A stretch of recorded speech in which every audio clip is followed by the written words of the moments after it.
Ka-Express, do or die, walang second chance, walang Game 8, walang bukas para sa matatalo. Ngayong araw nakatutok ang buong NBA world sa isang napakabigat na bakbakan sa Western Conference Finals Game 7 sa pagitan ni Dylan Harper at Jared McCain. Dalawang film stars na parehong handang ibigay ang lahat para sa ticket papuntang NBA Finals. Matapos durugin ng Spurs, ang Thunder sa Game 6 sa score na 118-91, umabot sa sukdulan ang serye at nagtulak sa isang winner-take-all showdown. Sa panig ng San Antonio, muling nabuhay si Dylan Harper matapos ang ilang tahimik na laro. Nagpakawala siya ng 18 points, 6 rebounds and 4 assists habang tinulungan ng Spurs na pwersahin ang Game 7. Sa kabilang banda, si Jared McCain naman ang isa sa pinakamalaking revelation ng playoffs. Mula sa pagiging rotational player, naging mahalagang arma siya ng Thunder at naghatid pa ng 24-point playoff explosion sa seryeng ito.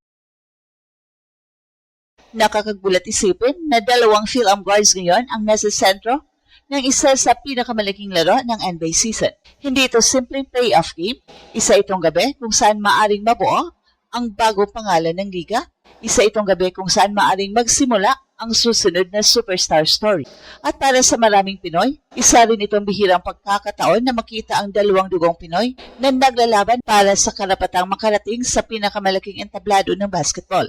Ngayong gabi, may isang mananalo, may isang masasaktan, at may isang pangalan na mas lalo pang iingay sa buong mundo pagkatapos ng Game 7. May dahilan kung bakit tinatawag na the two greatest words in sports ang Game 7.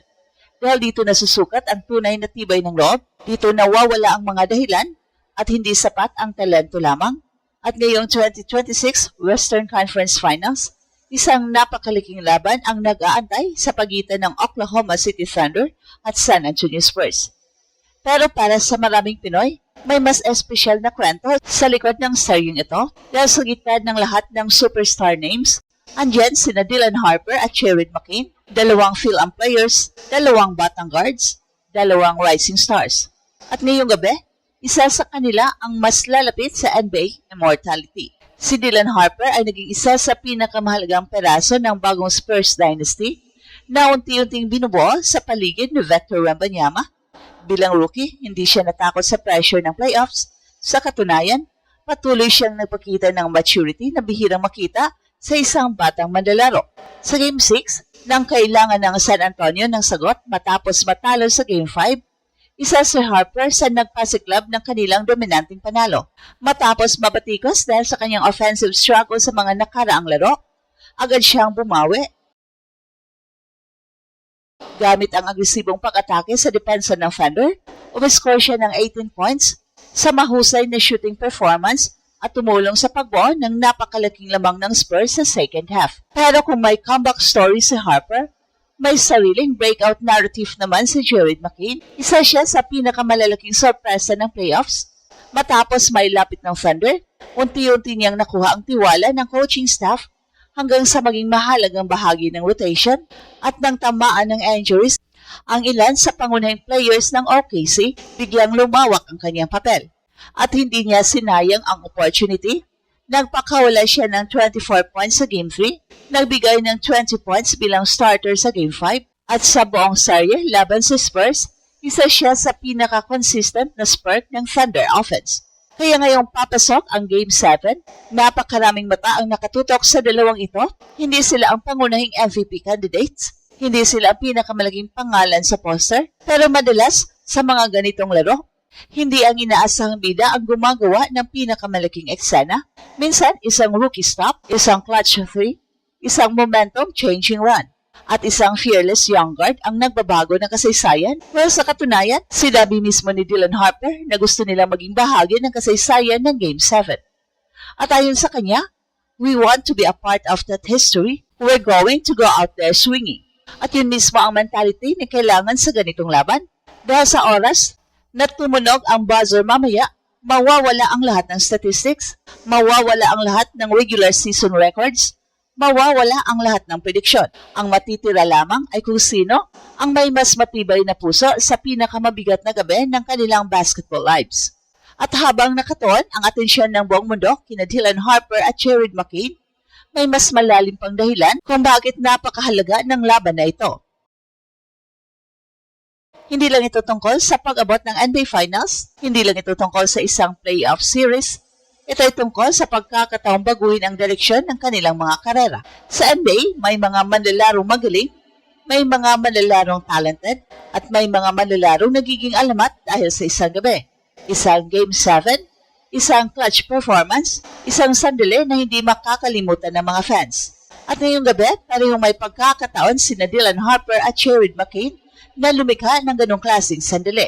Sa panig ng San Antonio Spurs, napakalaki ng kumpiyansa matapos ang kanilang dominanting 118-91 na panalo sa Game 6. Hindi lamang nila tinalo ang Thunder, dinurog nila ito.